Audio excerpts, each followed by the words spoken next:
You ever feel like the economy's just broken? Like everything cost more, but your paycheck didn't get the memo.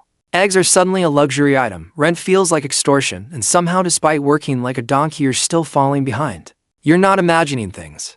The system is off. But here's the wild part. Some people saw this coming. Over 2,000 years ago. Yeah, I'm talking about ancient Jewish laws. Stuff written in dusty scrolls that most people assume only rabbis care about. But guess what? Buried in those pages are economic principles that make shocking sense today. Like, wow, how did they know? Levels of sense. And no, it's not about controlling banks or secret societies. It's much simpler. Let me explain. Let's start with a basic question. Why are we constantly on the edge of economic disaster? Boom, bust, boom, bust. Inflation rises, rates go up, layoffs happen, markets panic. It's like we're living inside a giant Jenga tower made of credit cards. Now imagine this, a long time ago. There's a small agricultural society, now Amazon, no stock market, just people growing wheat, selling goats, trading figs. And yet, even they had to deal with debt, poverty, inequality. Turns out, some problems are older than sliced bread. But instead of just hoping for the best, the Torah introduced a radical idea, the Jubilee Year. Every 50 years, everything resets. Land returns to the original families. Debts are forgiven. Slaves go free. Clean slate. Now, I know what you're thinking. Wait, they just gave it all back. Yep. And here's why that's brilliant. Because it prevents permanent inequality. It says, look, you had 50 years to try. If it didn't work out, you're not doomed forever. Compare that to today. Get into debt now? Good luck. You'll be paying it off until your grandkids are in college. In our system, once you fall, it's hard to climb back up. But in theirs, every generation got a second chance. Now, Jubilee wasn't the only law with economic wisdom. There's also the Shmita, the sabbatical year. Every 7 years, the land rests. No planning, no harvesting. Just trust. Farmers take a break. Fields get a reset. Debts, also paused or forgiven. Basically, the economy takes a collective nap. Now, you might say, sounds like a hippie dream, but it's deeper than that. It's a built-in slowdown, a counter to the addiction of growth for growth's sake.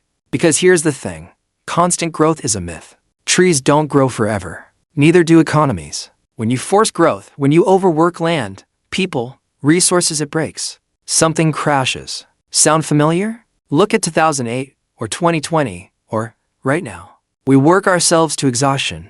The markets keep pushing, and then crack. What Shmita says is, slow down before you're forced to. Let the system breathe. Let people breathe. And not just the rich ones with vacation homes in Tuscany. Everyone. This rhythm, 6 years of work, 1 year of rest is genius. It's like the economy itself gets a Sabbath. And speaking of Sabbath, that's another Jewish invention that messes with modern economics in the best way. Think about it. In a 24/7 hustle culture, what kind of person chooses to stop? No emails, no Amazon, no banking, no side hustle, just be. 1 day a week, unplug from consumption, from production, from the rat race. It's like a mini protest against burnout. Honestly, if the whole world kept Shabbat, I think antidepressant sales would plummet. And here's where it all connects. Because all these laws, Jubilee, Shmita, Shabbat, they aren't random. They're built on one big idea, people greater than profits. The system exists to serve humans, not the other way around. Contrast that with today's reality. Try missing a payment. The system doesn't care if you got sick or laid off or had a family emergency. It just charges interest, sends notices, takes your stuff. We've created a machine that doesn't forgive, doesn't pause, doesn't rest. But the Torah says, pause, forgive, reset. Let me tell you a quick story. There's a man named David. Not King David, just David from down the street. He started a small bakery, borrowed money to buy equipment. Things went well until a drought hit grain supplies. Suddenly, flour prices tripled. Customers stopped buying. Debts piled up. Modern world. David goes bankrupt. Credit ruined. Family stressed. Years to recover. Ancient Israel. If it's a Shmita year, David gets a break. He's not crushed. He has time. Hope. And during the Jubilee, he might get his land back. Start again. Rebuild. That's not just kind. It's smart. An economy that forgives is an economy that lasts. Because eventually we all fall. But modern systems pretend like only the poor mess up. Now let's zoom out a bit. Why is inflation out of control? Why do housing prices go up faster than salaries? Why do we feel like we're sprinting on a treadmill made of debt? Because we've lost balance. We reward speculation, not stability. We build on bubbles, not on values. Jewish law didn't forbid wealth. Abraham was wealthy. So was Isaac. So was Job. But it regulated it. It said, earn, yes, but also give. Rest. Reset. Return. In fact, one of the laws says farmers shouldn't harvest the corners of their fields. That part was for the poor. Imagine that. Every business leaving a slice behind, not out of pity, but out of principle. Not because of taxes, because of values. I mean, when was the last time a billionaire said, you know what, I'll skip that last 10%. Someone else needs it more, right? But that's the point. Jewish economic thinking isn't about endless winning. It's about sustainable fairness. It assumes people will succeed and fail, and that's okay. What matters is the floor, not the ceiling. Do we catch people when they fall? Do we give them a path back? Or do we bury them in interest and shame? Let me ask you this. If our system was working, would so many people be living paycheck to paycheck? Would parents be choosing between medicine and food? Would entire generations be locked out of home ownership? I don't think so. And again, I'm not saying we all move to ancient Israel and start herding goats. But maybe, just maybe, there's wisdom in those old scrolls. Maybe the solution isn't to throw more tech at the problem or print more money. Maybe it's to stop, to breathe, to reset. Like the land, like the economy, like the soul. Now, before we wrap up, let me give you one more law. It's obscure, but powerful. It's called Prozbul. Stay with me. So, under Jewish law, debts are supposed to be canceled every 7 years, right? Well, rich folks started getting nervous. What if people borrow and don't pay back? What if I lose my investment?